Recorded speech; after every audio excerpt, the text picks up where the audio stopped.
ألم تر أن الله خلق السماوات والأرض بالحق إن يشأ يذهبكم ويأت بخلق جديد وما ذلك على الله بعزيز وبرزوا لله جميعا فقال الضعفاء للذين استكبروا إنا كنا لكم تبعا فهل أنتم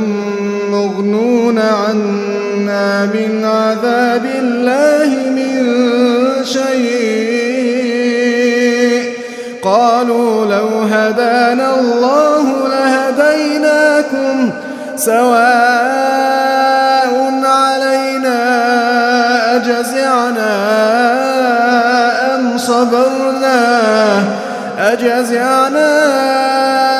أم صبرنا ما لنا من محيص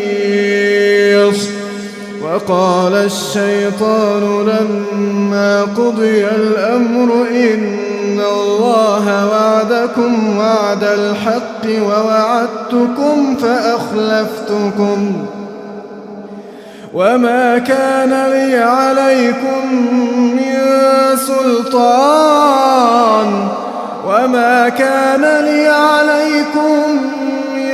سلطان إلا أن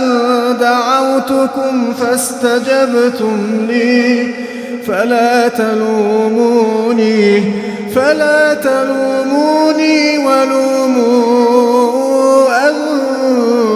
أنفسكم ما أنا بمصرخكم وما أنتم بمصرخي إني كفرت بما أشركتمون من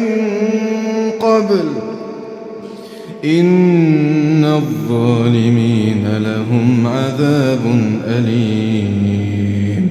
وأدخل الذين آمنوا وعملوا الصالحات